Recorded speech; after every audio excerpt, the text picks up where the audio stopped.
Please, compose yourselves. This is, after all, the New Hampshire legislature, not a country fair. We have before us a proposal from Mr. Sylvester Marsh requesting permission to build a railway to the summit of Mount Washington. Mr. Speaker, it's a crazy scheme if I ever heard one, but why not indulge the man? In fact, why only build a railway to the summit? I submit we let him build a railway to the moon.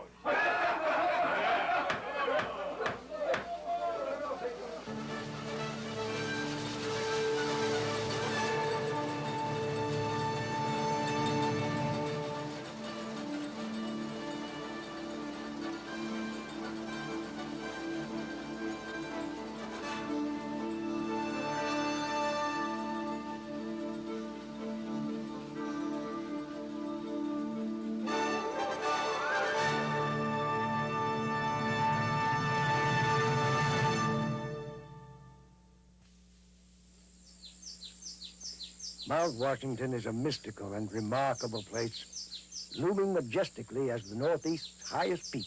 It is the birthplace of legends and the location of one of mankind's most unique and enduring inventions, the Mount Washington Cog Railway.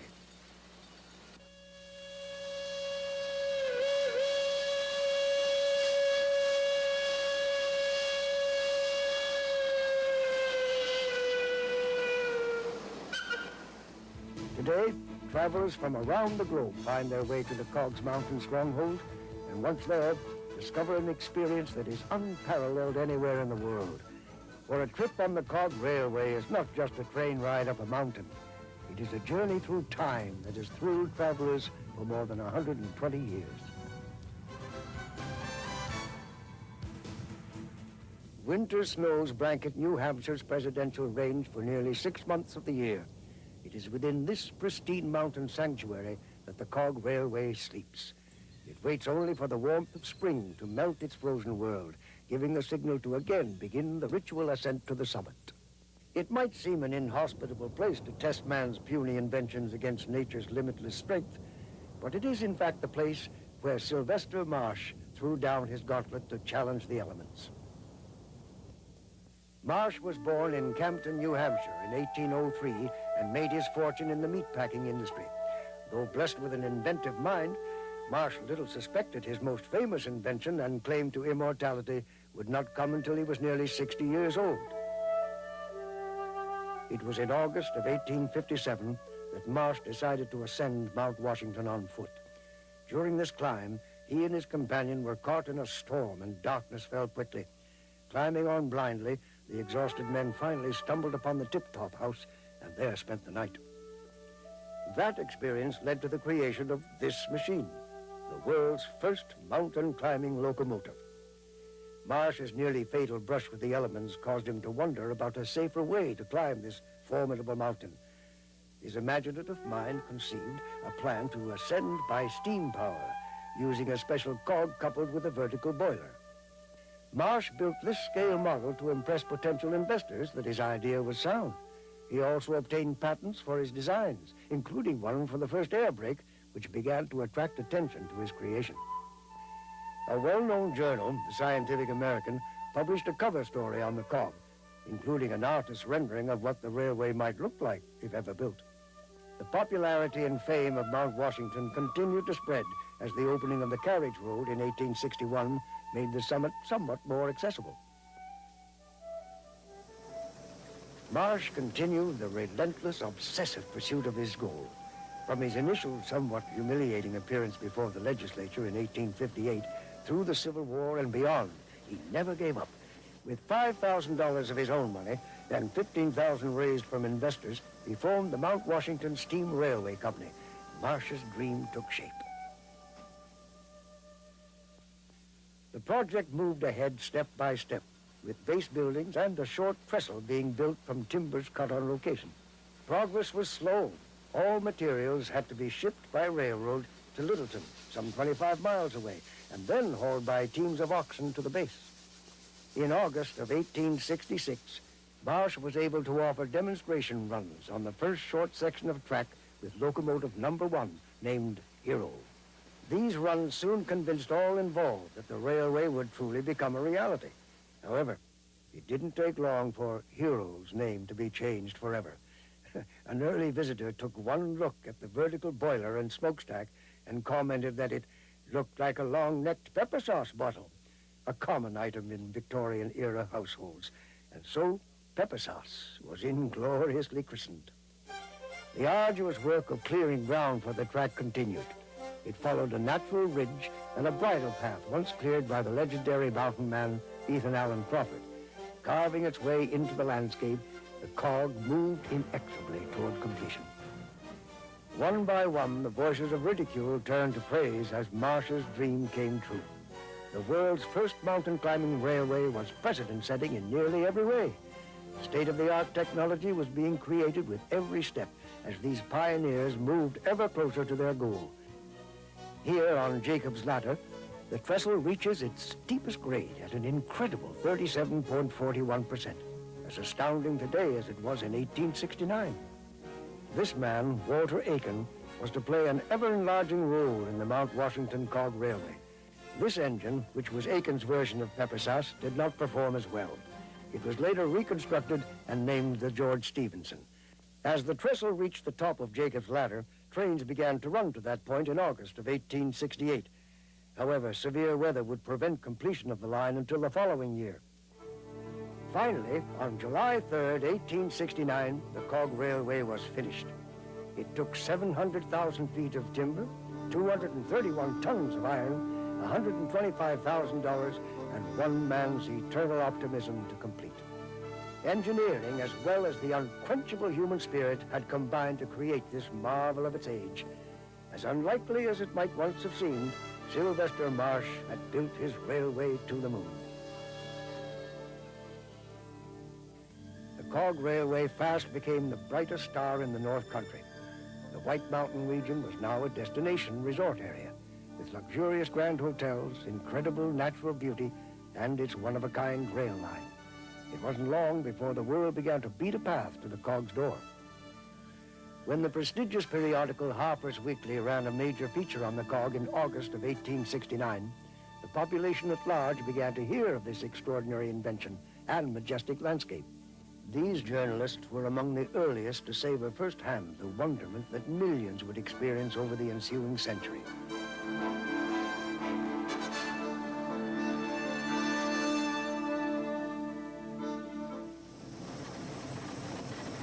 Harper's Weekly wrote, "On a trestle work sometimes more than 20 feet high, we seem entirely severed from the earth.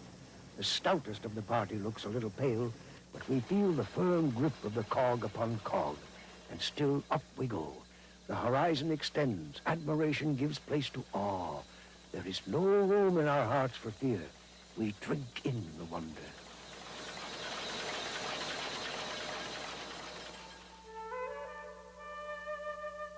Another of those drawn to the cog and humbled by the grandeur of the experience was President Ulysses Grant. On August 27, 1869, Grant, along with his wife and son, ascended Mount Washington.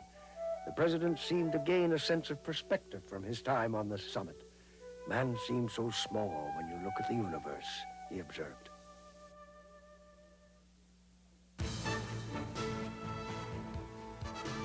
Now, no trip to the North Country was complete without a journey on the Cog Railway. Walter Aiken continued to build locomotives. New coaches were ordered and business was booming. P.T. Barnum called the Cog journey the second greatest show on earth. The nation and the Cog began an era of prosperity that would carry it well into the next century. The Cog Railway was here to stay.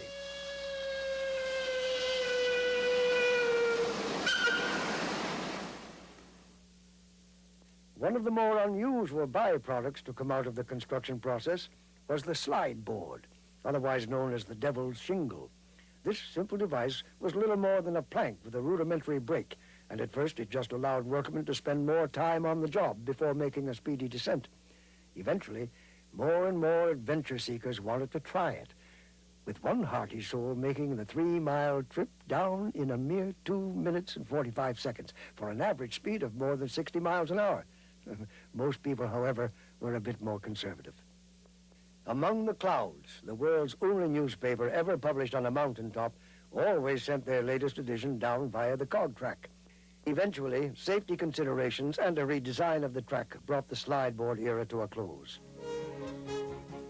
The Northeast's highest peak was now becoming a busy place, between the trains, the stages, the newspaper, and more. Walter Aiken and John Lyons became the new forces to be reckoned with as Sylvester Marsh became more of a figurehead. These new entrepreneurs began construction of a summit hotel to offer cog travelers overnight lodging. And once the Boston, Concord, and Montreal Railway extended a rail line to the base station, there was a direct link between the Northeast's major cities and the top of Mount Washington.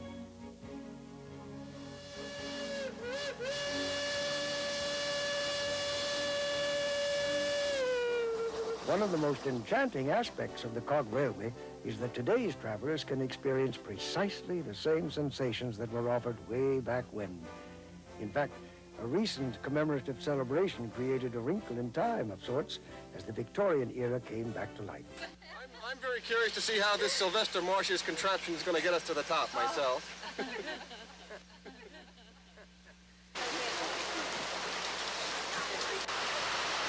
After you, sir. See the summit? Clear as a bell.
Today's riders are looking for the same thrills as those of yesteryear.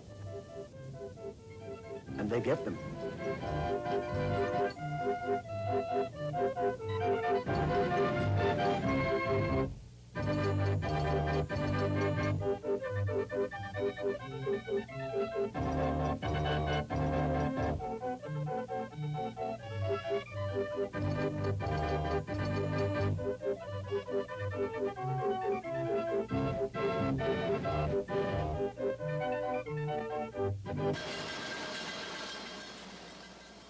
More importantly, today's owners and crew take responsibility for the public safety as seriously as their predecessors did.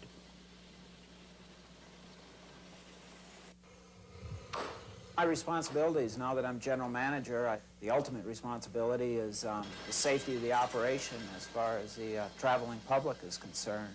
Trains, the tracks, the grounds.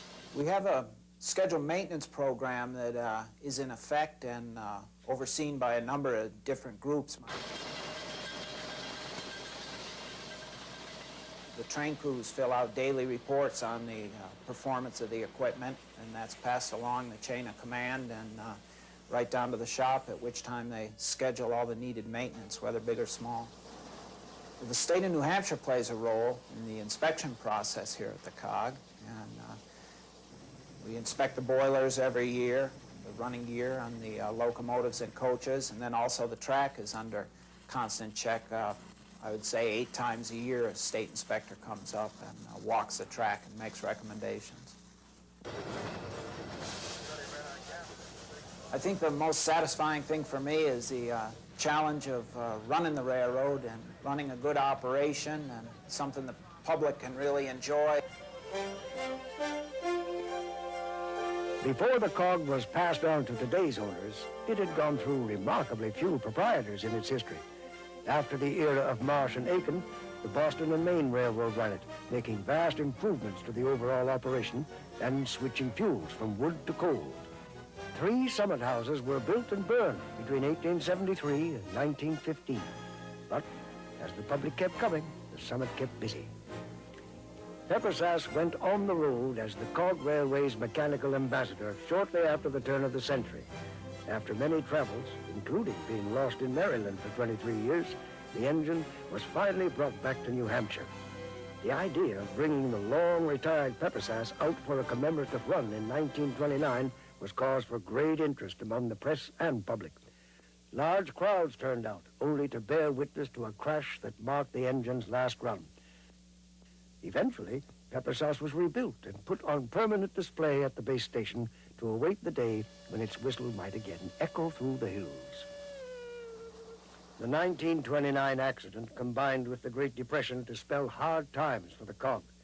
When the Boston and Maine Railroad was seeking a new owner, this man, Colonel Henry Teague, was able to expand business through innovative marketing efforts in spite of the economy. Henry Teague was on a trip recruiting summer help when he met Arthur Teague, then a college senior. The two were not related, but would share an even greater bond, the love for a railway. Arthur Teague, a man destined to be the next owner, came on board. His wife, Ellen Crawford Teague, remembers him. He always was ready at the railway. He didn't expect his men to do something he didn't do. He did it with them. He would get under the engine, he'd work with the engine, and he would do everything that his laborers, he was a leader of men. Together, the Teagues weathered some of the worst that Mother Nature had to offer, including the hurricane of 1938, which toppled Jacob's Ladder. At 231 miles an hour, Mount Washington has been witness to the highest winds ever recorded by man. One of Arthur Teague's most important contributions was the design and construction of sidings that would allow trains to pass one another. With 9 separate hand movements, these switches are the world's most complicated to operate, but they certainly do the job.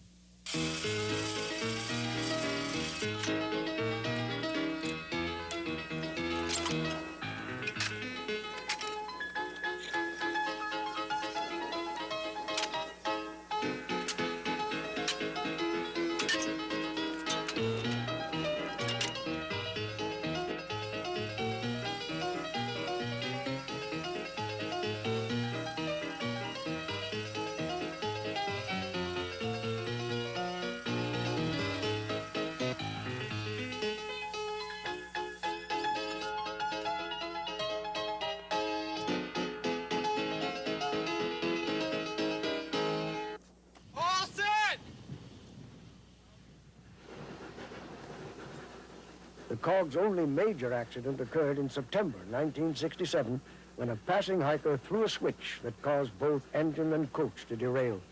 From that day forward, switching procedures were instituted which would prevent that possibility in the future. That lone accident still serves as a solemn reminder to all employees of the responsibility attached to every move they make.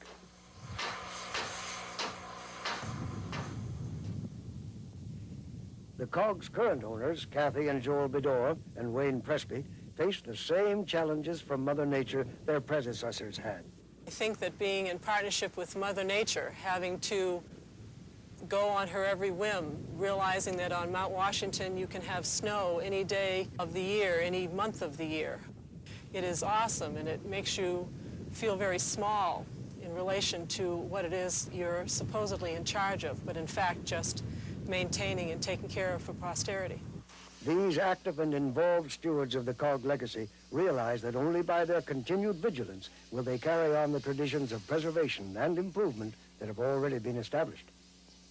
Many of our locomotives were originally built in the late 1800s and early 1900s, and the boilers and some of the other operating equipment had lasted for over 50 years. And in the last few years, we've been able to replace boilers and totally restore many of these antique pieces of operating equipment, and that's been most satisfying.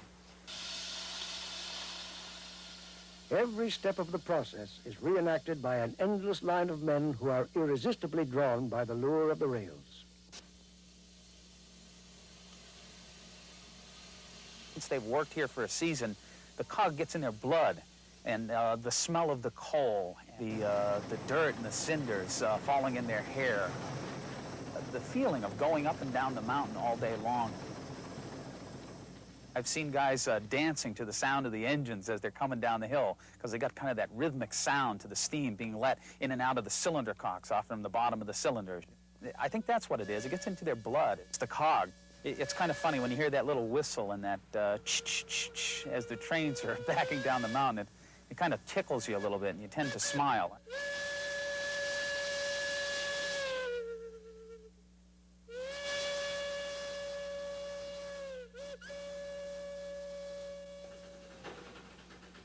These trains have been restored and kept on track by individuals who still can't help smiling when they hear that whistle.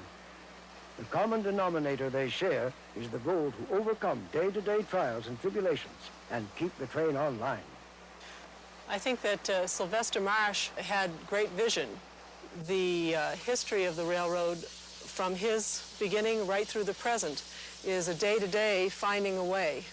There is no place you can look something up in a book. You cannot call someone in the business next door. You need to see your problem. You need to have an innovative person to solve the problem. And innovation, I think, is one of the major things, and it makes the people who work here and the particular institution unique. One of those modern-day innovators can be found in the person of shop foreman Mike Kendley. In his more than 15 years as a Cog Railway employee, he has performed almost every function and virtually built engines from the ground up.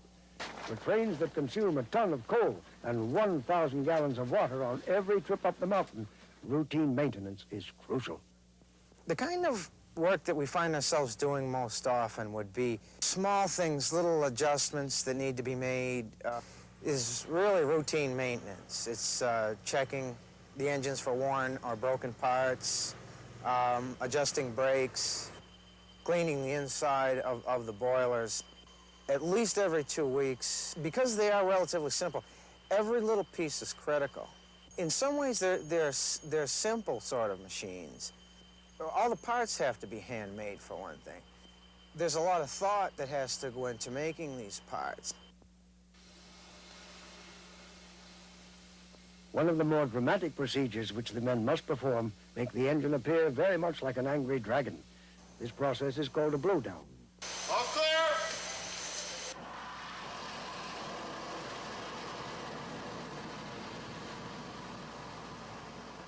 It instantly releases all the pressure and water that's in the boiler. So it makes a tremendous roar and a huge cloud of steam.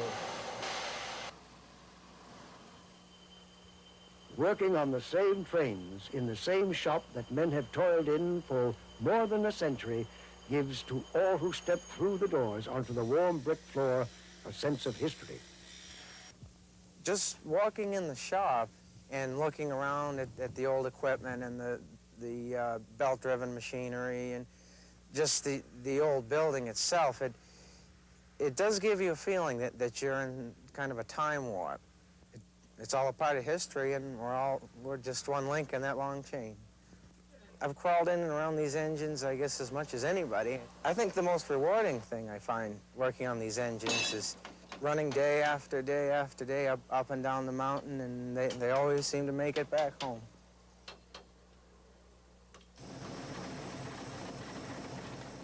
One of the reasons these trains always come home at night is men at the controls. The maze of piping, valves, and gauges inside the locomotive seem a cross between a plumbing supply store and a furnace.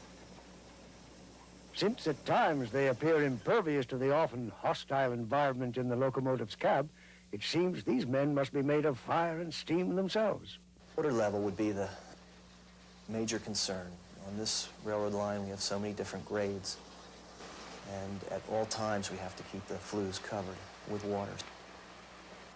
Even with the technical expertise engineer Pete Oasley must master, he hasn't lost touch with why he loves the job. When you're young, it seems as if you're so much more aware of things that are amazing. And, you know, as you get older, the romance seems to fade away. The railroad, when I was young, was something really incredible.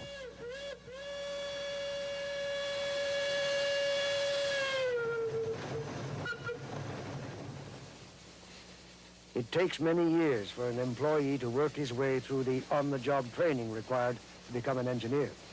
Beginning as a brakeman, a person will learn every aspect of the braking process before moving up the ladder to fireman. These engines burn all night long, and it is the responsibility of the fireman to make certain the engine has a head of steam ready in the morning.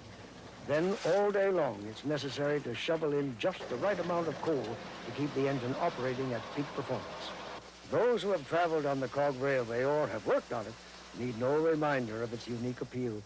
However, more formal recognition came in 1976 when the Cog was declared a National Historic, Mechanical, and Civil Engineering Landmark. With every passing year, the Cog Railway's legend and lore becomes etched ever deeper into our collective American heritage. Today, Peppersass stands as a quiet sentinel from the past, watching closely as his own descendants climb the same rails he did so long ago. Much of our awareness of this nation's history can only be found in old books and papers. How lucky we are not to have lost this tangible mechanical link to our own past. The mystique of the Cog Railway is one that captured a nation's attention during the late 1800s.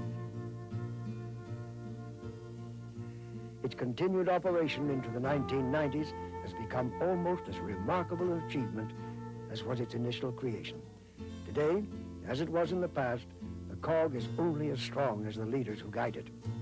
The historic perspective of the Cog Railway is something that just can't be escaped. There is a business operation here, but more and more anyone involved realizes that the most important thing that you have is a part of history. You are taking care of one of the most important assets that the state of New Hampshire has. Even the normal base activities are a show in themselves. Many visitors come just to watch the trains.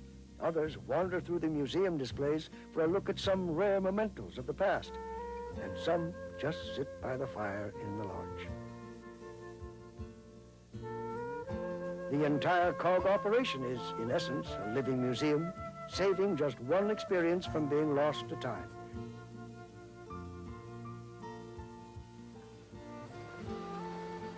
And doing just one thing, but doing it very well.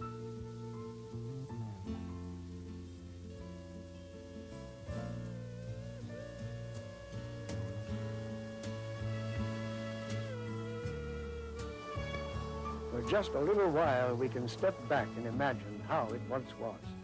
There are few common experiences left we can share exactly the same way our ancestors did. Only amidst the unspoiled grandeur of these mountains can we push aside the misty curtain of the past to discover a glimpse of ourselves as we were.